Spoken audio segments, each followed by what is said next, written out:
Hi friends, welcome to Chinese kitchen. இன்றைக்கி நம்ம Chinese kitchen என்ன பார்க்க போகிறோம்னா, ஒரு சூப்பரான சீக்கிரமாக நம்ம செய்யக்கூடிய எல்லாருக்கும் ரொம்ப பிடிச்ச ஒரு கொத்து பரோட்டா செய்ய போகிறோம். இதுக்கு நான் ஒரு 3 பரோட்டா எடுத்திருக்கேன். இந்த பரோட்டாவை நம்ம எவ்வளோ முடியுமோ அவ்வளோ சின்ன சின்ன பீசஸாக நல்லா பிச்சு போட்டுக்கணும்.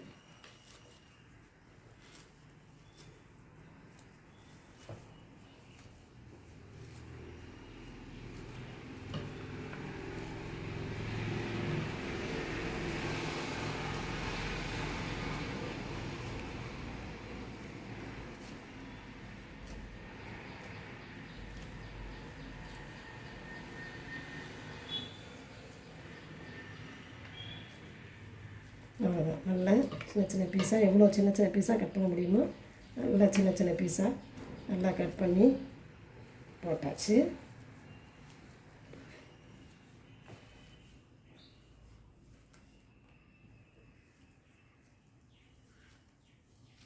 அதுக்கு நம்ம ஒரு பல்லாரி வெங்காயத்தை கட் பண்ணி வச்சுருக்கேன், ஒரு தக்காளி கட் பண்ணியிருக்கேன், ஒரு சின்ன பச்சை மிளகா, ஒரே ஒரு முட்டை. இதில் வச்சு தான் நம்ம இப்போ செய்ய போகிறோம். வேறு என்னென்ன பொடிகள்லாம் நம்ம அப்படி போடும்போதே நான் உங்களுக்கு சொல்கிறேன்.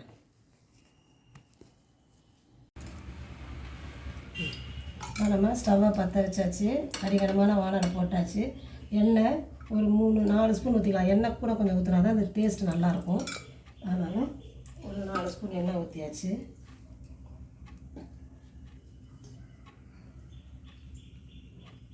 எண்ணெய் காஞ்சோடனே நம்ம கட் பண்ணி வச்சோம் வெங்காயம், பச்சை மிளகாய்.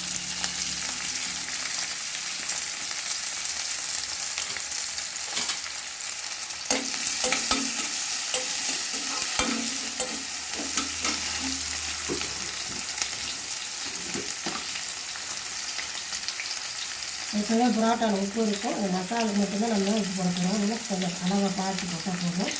கொஞ்சம் போல உப்பு,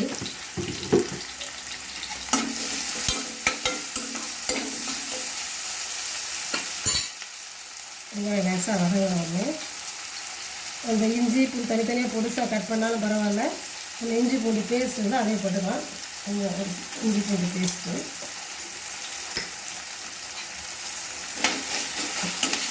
இஞ்சி பூண்டோட பச்சை வாசனை போகிற அளவுக்கு ஒரு நிமிஷம்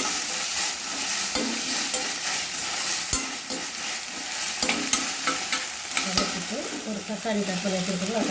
தக்காளி போட்டுக்கணும்.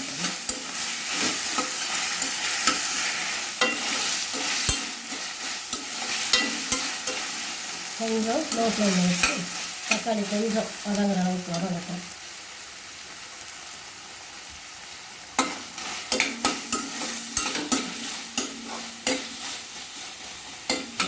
தக்காளி நல்லா வதங்குற அளவுக்கு வச்சுருக்கோம்.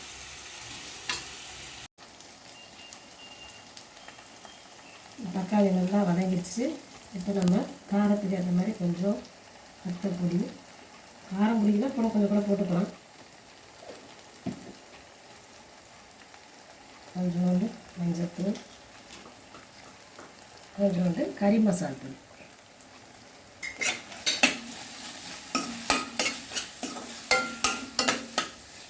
அவ்வளோதான். ஒரு நிமிஷம் இந்த மசாலாலாம் வதக்கிட்டு நம்ம எடுத்து வச்சுருக்கோங்க பரோட்டா அதையும் போட்டு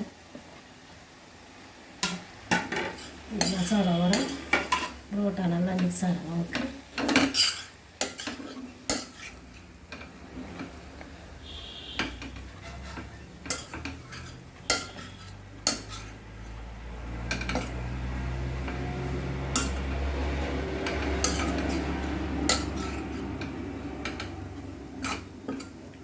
மெதுவாகவே எல்லாத்தையும் பரட்டிட்டு எல்லா பரோட்டாலையும் இந்த மசாலா எல்லாம் ஒன்று சேர்கிற மாதிரி ட்ரெஸ் போட்டுக்கணும்.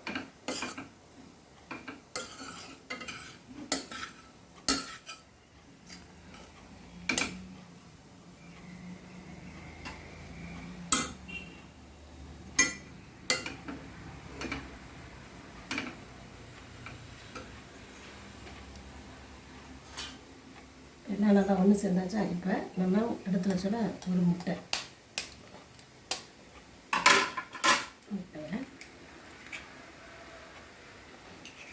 உடச்சி விட்டுட்டு அதையும் சேர்த்து நல்லா மிக்ஸ் பண்ணிடணும். இந்த நேரம் ஸ்லோ ஃப்ளேம்லேயே வச்சு நம்ம போடலாம். போட்டு ஒரு 2 நிமிஷம் நல்லா வதக்கணும்.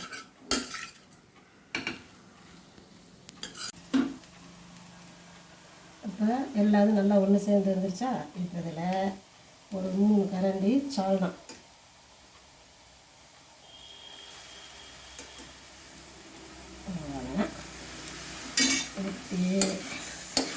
இப்படி ஒரு பெரட்டு அப்படி ஒரு பெரட்டு நல்லா பெரட்டிட்டு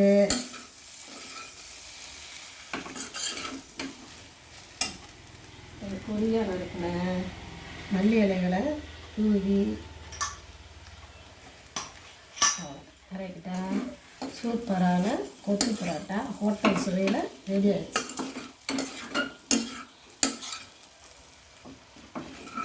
பாருங்க, கலர் நல்லா பார்க்க நல்லா இருக்கா? கொத்து பரோட்டா தயார்.